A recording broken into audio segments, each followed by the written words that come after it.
वो जो हीरो है, चाहे वो जुडिशरी से हो, जैसे श्री शंकर नायर की बात हो, या आजाद की बात हो, या भगत सिंह की बात हो, जो मोहब्बत के लिए नहीं जिए, जो क्रांति के लिए जिए, जिन्होंने शादी नहीं की, माँ दूल्हा बनाने के ख्वाब सुनती नहीं, लेकिन वो उनकी दुल्हन थी मौत, जिनको पता था फांसी मिलनी है, जिनको मौत चुननी है। चाहूंगा आज के यूथ को अगर लगता है कि एक्शन हो, ड्रामा हो, मस्ती हो, आइटम सॉन्ग हो, तो ये सीरियस चीजें देखेंगे कैसे? अरे यूथ थोड़ा ही है वो यार, यूथ वो थे जिनकी जवानी इस देश की स्वतंत्रता में काम आई, जिन्होंने ब्रिटिशों को भगा दिया। एक तमंचे के बल पर आजाद ने कहा था कि ब्रिटिश की कोई इतनी गोली नहीं है बारूदनी की, आजाद के सीने को छल्ली कर दे। एक गोली साथ लेकर चलता था वो था आजाद। अब ब्रिटिश की ताकत नहीं थी कि उसको मार सके, अपनी गोली से मारा था वो। और ऐसा ही सिर्फ भगत सिंह थे, समझे ना, कहा था कि ब्रिटिश के कोई भी ऐसा व्यक्ति नहीं जो हमको डरा सके। सरफरोशी की तमन्ना लेते हुए वो झूल गए। एक बार अक्षय कुमार को ऐसा लगा कि अब जो है वो टूट रहे हैं, बिखर रहे हैं। क्या? अरे वो गुस्सा, वो इमोशन, वो आंखों का जलवा देखा नहीं है आप? जब वो कोर्ट रूम में भी उनके हाथों की नस फड़फड़ाई, गाल थरथराए, आंखों में खून उतरा, वो थी चीजें जो उस समय स्वतंत्रता के नायकों के सामने थी। कि वो बड़ी बात जो कांग्रेसी अब तक कह रहे थे कि माफी वीर उन स्वतंत्रता संग्राम सेनानियों को, उन्होंने क्या देखा? उन्हीं अंग्रेजों के सामने क्यों बोला, और एक बार नहीं 10 बार बोला, और वो ब्रिटिश बैठ के मुंह देखते रहे। और ये होती है भारत के एक जो है सच्चे देशभक्त की ताकत। एक सच्चे देशभक्त का क्या कर्तव्य होता है वो इस मूवी में दिखाया गया। देखिए, इतिहास के पन्नों में बहुत सी कहानियां, बहुत से किरदार अभी दफन हैं, लेकिन ऐसे ही किसको पता था कि जनरल डायर जो जेनोसाइड का मास्टरमाइंड था, उसके खिलाफ भी कोई खड़ा होगा उस समय जब अंग्रेज गोलियों सर के ऊपर गोलियां लगा देते थे। अनन्या पांडे को जब कहा गया कि आप जो है एलिजिबल नहीं है, तब उसके बाद आपको क्या फील हुआ जब उनको मौका मिला? अनन्या पांडे एक एक्शन, देखो अब तक उनका क्या रहा है इतिहास, ये तो मुझे नहीं पता, लेकिन इस मूवी में उन्होंने बहुत बेस्ट किया है, बहुत बेस्ट किया है। उन्होंने दिखा दिया कि मतलब किस तरह से काम करना चाहिए, टीम वर्क कैसे करना चाहिए। अक्षय कुमार जी जहाँ से नहीं ला सकते थे सबूत, वो वहाँ से सबूत लेकर आई। तो ये सारी चीजें कहीं ना कहीं इस मूवी को अट्रैक्टिव बनाती है। और ये मूवी नहीं है, वो इतिहास का वो छुपा हुआ जो है किरदार है, जो वो छुपाया गया, जो आज लोगों के सामने आ रहा है। और ये देखिए, ये सिलसिला चालू हो गया। कभी ताशकंद फाइल खुलती है, कभी कोई फाइल खुलती है, इस तरह से गोधरा फाइल खुली, कश्मीर फाइल खुली, केरला फाइल खुली। ये वो अतीत है जो कहीं दफन कर दिए गए थे। एक साजिश की तरह सब अब इतिहास को कुरेदने वाली मूवी आ रही है क्या? अगर इतिहास को इसे इतिहास का कुरेदना कहते हैं तो हम कहते हैं कि ऐसे इतिहास को रोज कुरेदना चाहिए, ताकि जिनकी आत्माएं मर चुकी हैं, जो ये नहीं समझ पा रहे कि हमारे साथ अतीत में हुआ क्या है, उनको कम से कम समझ में आए कि इतिहास में हमारे साथ क्या किया गया है, इतिहास में हमारे साथ कितनी नाइंसाफी की गई है। अरे जलियांवाला बाग में वो सीन देखिए कि बच्चे, बूढ़े, नौजवान गोलियों से भून दिया गया।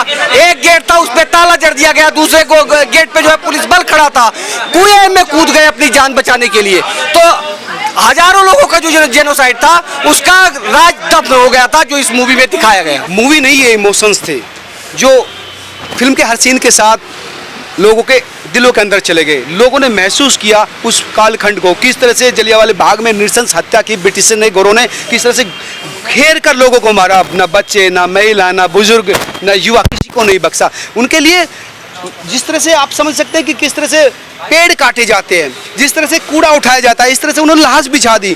ये पता करता है कि ब्रिटिश ने किस तरह से इस देश को शोषण किया, इस देश को पर अत्याचार किया, और किस तरह से युवाओं ने अपनी जवानी दे दी इस देश की आज़ादी को बिहाने के लिए। भगत सिंह ने कहा था मैं शादी नहीं करूंगा, माँ पीछे पड़ी रही, बेटा तुम शादी कर लो, मैं दुल्हन का मुंह देखना चाहती हूँ। उन्होंने कहा बेटा माँ, तेरे बेटे की दुल्हन लड़की नहीं होगी, आज़ादी होगी, आज़ादी को ब्याह कर लाऊंगा।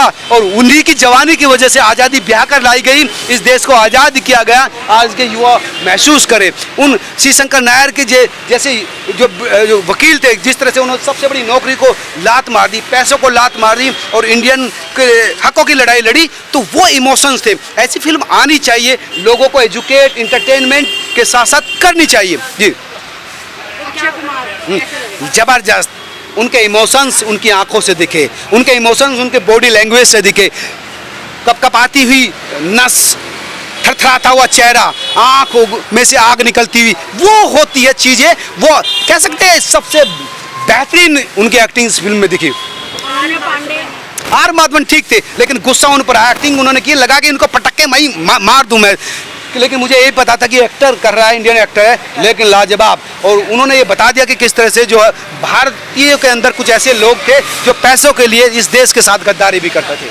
अनन्या पांडे कैसे? बहुत बढ़िया, अच्छा, उनकी एक्टिंग में जबरदस्त सुधार है, उन इमोशंस बहुत अच्छे हैं। तो जो ट्रोल करने वाले लोग हैं उनसे मैं यही कहूँगा कि आप उनको ट्रोल ना कीजिए, वो अब मैच्योर हो रहे हैं, इमोशंस उनके डेवलप हो रहे हैं। क्या अनन्या पांडे को एक मिलेगा कि आपको एक्टिंग फील्ड में आगे बढ़ सकती है? बिल्कुल बिल्कुल नहीं, वो निखरती जा रही है, एक्टिंग उनकी जबरदस्त निखार आता जा रहा है। इस फिल्म में कमाल का काम उन्होंने किया है, बहुत बढ़िया काम किया। इमोशनल ऐसा कौन सा इमोशनल सीन था कि बस लगा कि हाँ ये लेकिन इमोशनल सीन कोई पता कोर्ट में जिस तरह से जब बहस चली और जिस तरह से वो वहाँ पर वो जो सीन क्रिएट हुआ, वो लगा कि यार अब काश हम भी उस दौर में होते, काश हमें भी अपनी जवानी देने का मौका मिलता, काश हम भी स्वतंत्रता संग्राम के उस दौर में जिए होते, हम भी इस देश की मिट्टी में अपना खून मिला देते, हम भी अपनी छाती खोल देते, एक गोली सीने के पार भी हो जाती। ये सपना युवाओं का था, हम भी अभी लगता कि काश हम भी हुए होते।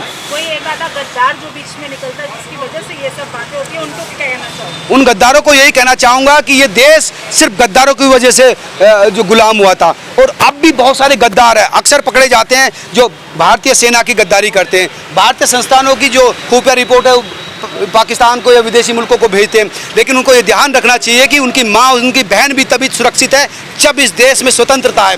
चंद सिक्कों के लिए इस देश की चीज़ें तो बेच रहे हो, लेकिन ध्यान रखना तुम अपनी माँ और बहनों का भी सौदा कर रहे हो। आजकल का युवा इतिहास से दूर भागता है, उनको क्या कहना चाहोगे कि ये मूवी देखनी चाहिए? क्योंकि पढ़ते लोग बहुत कम है आज के, अगर आप देखेंगे। ये एक इंडियन साइकोलॉजी है कि हम लोग पढ़ते कम है। कहानी सुनने की परंपरा हमारे दौर में रही है, नानी दादी सुनाती थी, कहानी कहने का फिल्मों का एक चार्म इंडियन में रहा है। इस तरह की फिल्में बनेगी तो जो वो लोग हैं जो नहीं पढ़ पाते, जिनको एजुकेट नहीं मिली इतिहास की, उनको सच्चा इतिहास पता चलेगा। तो मैं कहूँगा कि ऐसी कहानी बने और इसको हिट भी करवानी चाहिए। इस देश में तमाम लोगों की कोशिश होनी चाहिए कि इस फिल्म को जरूर आए, बच्चों के साथ देखें, घर वालों के साथ देखें, क्योंकि ये परिवार के साथ देखने वाली फिल्म है। और सरकार और सेंसर बोर्ड को थोड़ा दिमाग ठीक करना चाहिए और इसको टैक्स फ्री भी करना चाहिए, और 18 से कम जो बच्चे हैं उनको भी यहाँ पर आना चाहिए। बहुत सारे नए नए फैक्ट्स इस मूवी में पता लगे हैं जो हमें नहीं पता था, जो हमने पढ़ी है कहानी, उसके बारे में क्या कहना चाहोगे? यही तो, इससे भी कम था उस समय। तो जुल्म की इंतहा हुई है मैडम, आप समझिए,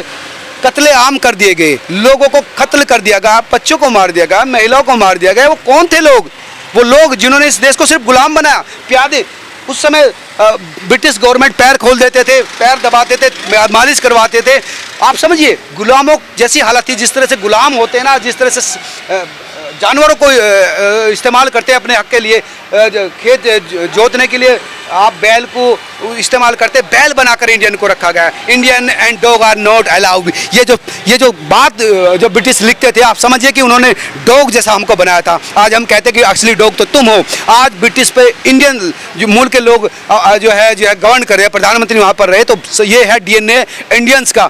हमसे ज़्यादा प्योर, हमसे ज़्यादा स्ट्रॉन्ग डीएनए किसी का नहीं है, ये हम बता रहे हैं। लेकिन हमारे बीच के जो गद्दार हैं, उनकी वजह से हमने बहुत जो है इस देश के इतिहास में बहुत कुछ खोया। तो अब गद्दार पैदा ना हो, देशभक्त पैदा हो, इसलिए ज़रूरी है कि इस तरह की मूवी आती रहे।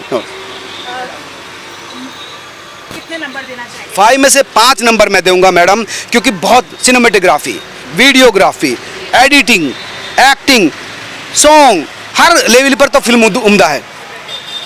आखिरी मैसेज क्या देना चाहेंगे उन ऑडियंस को जो घर बैठे हैं? आज भी फर्स्ट शो आपने देखा है, उनको मैं ऑडियंस को नहीं, मैं पेरेंट्स को कहूँगा, मैं युवाओं को कहूँगा, बच्चों को 500 रुपये दीजिए यार, ताकि बच्चे आपके लायक बनेंगे, इतिहास से जुड़ेंगे। 500 रुपये देंगे, उनसे कहेंगे फिल्म में जाए, पॉपकॉर्न खाए, कोल्ड ड्रिंक पिए, अपने दोस्त को भी ले जाए अगर उसके पास पैसा नहीं है। 500 रुपये से आप अपने बच्चों को एजुकेट कर रहे हैं, इतिहास पढ़ा रहे हैं, उनको देशभक्त बना रहे हैं, उनको मर्द बना रहे हैं। मर्द वो होता है जो इस देश के लिए जीता है, जिस देश की जवानी इस देश की काम आए, वो मर्द होता है। वो मर्द नहीं होता जो महिलाओं को छेड़े, महिलाओं पर फब्दिया कसे, महिलाओं का सम्मान करे। वो चीज़ें अगर आप दिखाएंगे इस तरह की तुच्छी फिल्मों से, तो वो पैदा होगा। अगर आप अच्छी फिल्म दिखाएंगे तो फिर मर्द और अच्छा नागरिक बनेगा।